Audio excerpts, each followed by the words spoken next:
ባለፈው ስነግርህ ምንድን ነው ያልከው? ነግሬሃለሁ አልነገርኩህም? እኔ እኮ አውቃለሁ።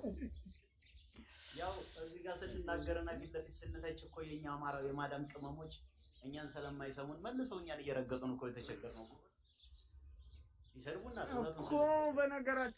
በነገራችን ላይ አሁን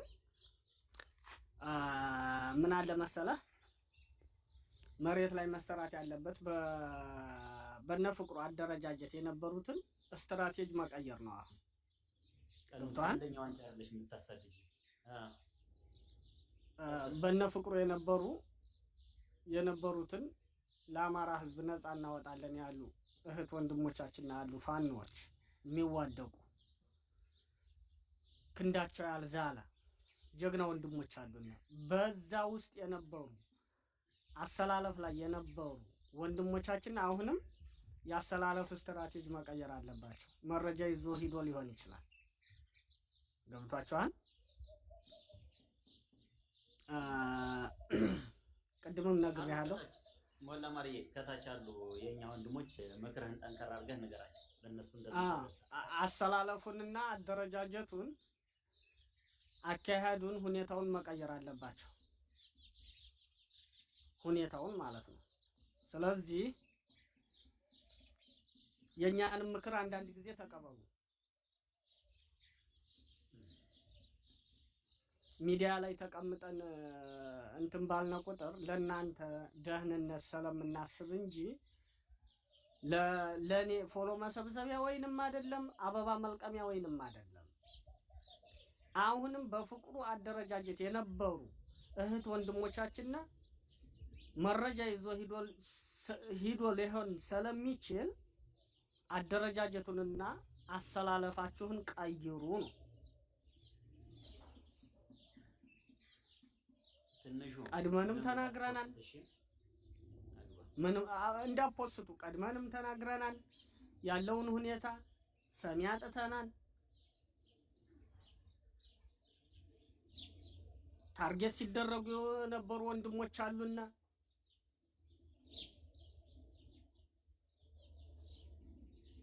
ስለዚህ አደረጃጀታችሁን እሱ የሚያውቃቸውን ሚስጥሮች መቀየርና መቀልበስ አለባችሁ። ከጎንደር አንድ ሰው ስጋት ውስጥ ከተተኝ ከዚህ በፊት የተነጋገርነው ሰው አለ። ቀኑብሽ የህመም ስሜት ገብቷል። ከቁስሉ በላይ ያ ነው የሚያስደስታቸው። እሱ ማሳየት የለብንም። ሁለተኛ የተዘጋጁ ሰዎች እኮ አሉ አይደል እንዴ? ሊወስዳቸው አውቆ ነው እኮ ተራ በተራ የሚወስዳቸው። ቁስላችን በየቀኑ እንዲሆን እኮ ነው። አንድ ላይ ሰብስቦ መውሰድ አቅቶት አይደለም። ይህንን ማወቅ አለብን። እዚህ ላይ ነው እኛ ፖለቲካ መስራት ያለብን። እናውቃለን የተዘጋጁ ሊሄዱም እንዳሉ ያሉ። ስለዚህ ቁስላችን ግን በአንድ ጊዜ እንዳይሆን በየቀኑ ልክ ቁስላችን ጠገግ ሲል ሌላውን ይወስዱታል፣ ጠገግ ሲል ሌላውን ይወስዱታል። እንደዚህ እያደረጉ ስቃያችንን ማርዘብ ነው ይፈልጉት። ስለዚህ እኛ እንደዚህ የብልጥ ፖለቲካ ነው መስራት ያለብን እንጂ በወጉን ልክ ፊታችንን ማጨማደድና ማዘን የለብንም። ለእነሱ ደስታ የሚሰጥ ይሄ ነው። ለምን ይደሰታሉ? ለምን እናሳያቸዋለን ሀዘናችንን? በዚህ ልክ ጠንከር በእርግጥ የምታውቀው ሰው እንዲህ ሲከፋ ይከብዳል። ቢሆንም ግን ጠንከር ማለት ነው ያለብን፣ እኛ መጠንከር ነው ያለብን። ስለዚህ በዛ መልኩ ፖለቲካውን ለመስራት ሞክሩ። በቃ የእነሱ ፖለቲካ መሸነፍ የለብንም። እኛ ሰውን የምንደግፈው በግለሰብ ደረጃ አይደለም፣ በመርህ ደረጃ ነው። ይህን ድርጅት ነው የምንደግፈው። ሁሉም ቢያልቅ አማራ እስከሚያልቅ ድረስ እንታገላለን። በቃ በዛ መሰረት ነው እንትን ማድረጊያ መጠንከር ያለብን። በግለሰብ ላይ የተመሰረተ ትግል የለም እና በዛ ደረጃ ከፍ አድርጎ ማሰብ ያስፈልጋል። ለጠላት እጅ መስጠት አያስፈልግም። ሰውዬው ጠንከር በል አንተ። ማንም ሰው አጀንዳ እንዳይፈጥር በቤቱ ስለሱ ጉዳይ ፖስት እንዳያረግ። ትክክለኛ የአማራ ልጅ ካለ ስለሱ ጉዳይ ማንም ሰው ፖስት እንዳያረግ። ይልቁን መሬት ላይ ያላችሁ ወንድሞቻችንና ያሰላለፋችሁን ስትራቴጂ ቀይሩ። ታርጌት የሚደረግበት ቦታ ላይ ችግር የለውም። ሞሊ ምን ችግር አለ? ቢፖስት ያው እኮ ነው ገባኝ። ልፈናን የሚሰማ ስላጣን ነው። ሰዳቢ ስለበዛብን ነው አፋችንን ዘግተን ዝም ያልነው። ከ5 ቀን በፊትም ስለዚህ ጉዳይ ከሳሚ ጋር ልንጀምር ነበረ፣ አውርተንም ነበረ በሆነ ቤት። ግን ዝም በሉ ስለተባልነ ነው ዝም ያልነው።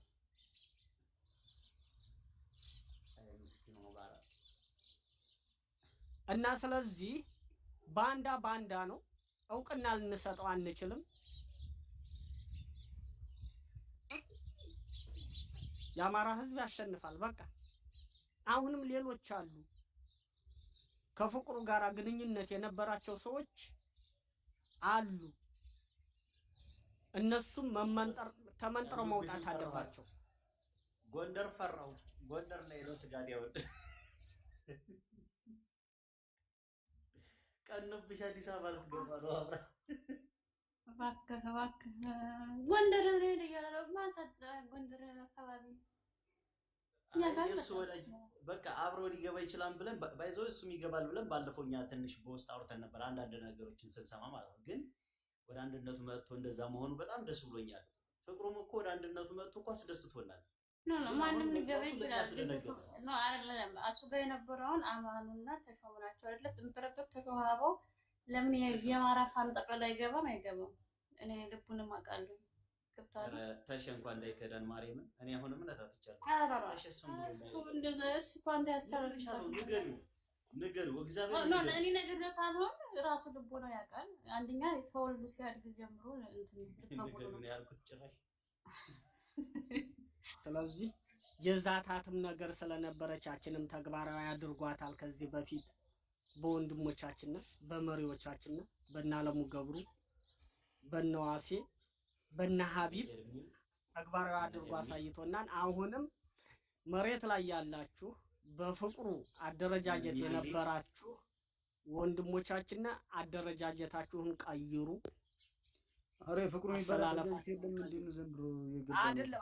እሱ ሲመራቸው የነበሩት ምስጌ እሱ ሲመራቸው የነበሩ እሱ መራ መሪ እኮ ይቀያየራል እንዴ? መሪ እኮ ይቀያየራል። አረቃስ በሉ እግዚኦ መሐረና ትግል ይቀጥላል። አብሽሩ ሞልዬ ቆይ ሁላችሁም ይታሉ። ፋኖ ምስጌን እድል እንስጠው። ቆይ ሁላችሁም ፋኖ ምስጌን የሚለውን ስሙ።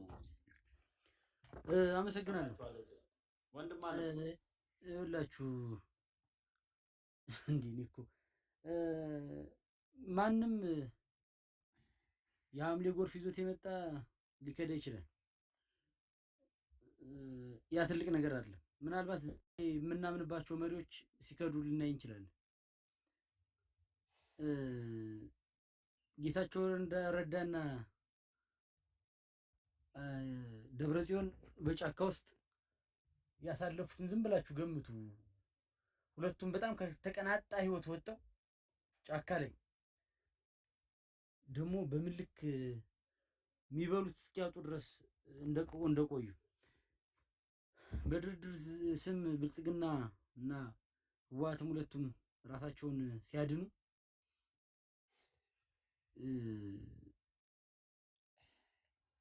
እነዚህ ሰዎች ሁለቱ ተጣሉ። አንዱ የብልጽግና አሽከር ሆኖ ጌታቸው ከአብይ ጋር ሆኖ ደብረጽዮንን ይሰድባል ተብሎ እንዴት ይታሰብ ነበር? ፖለቲካ በየቀኑ ነገሮች ሊቀያየሩ የሚችሉበት መንገድ አለ። ሁሌም የያዝነው ዓላማ ወርቅ ነው ወይስ አይደለም? እሱ ነው ትልቁ መመዘኛችን። አማራ ህዝብ የተነሳበት የትግል ዓላማ ወርቅ ነው አይደለም እንጂ መሪ ከሌ ከዳ ከሌ ያልከዳ የሚባል ነገር ብዙ አስፈላጊነት የለውም። እኔ አሁን እግዚአብሔር በሚያውቀው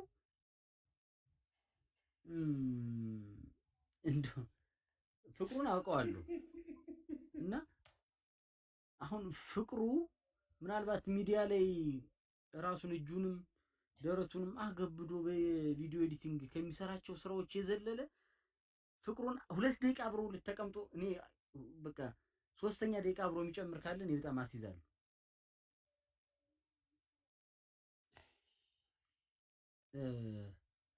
ማለት እጅግ በጣም በቃ የቆሸሸ ስብዕና ያለው ሰው ነው።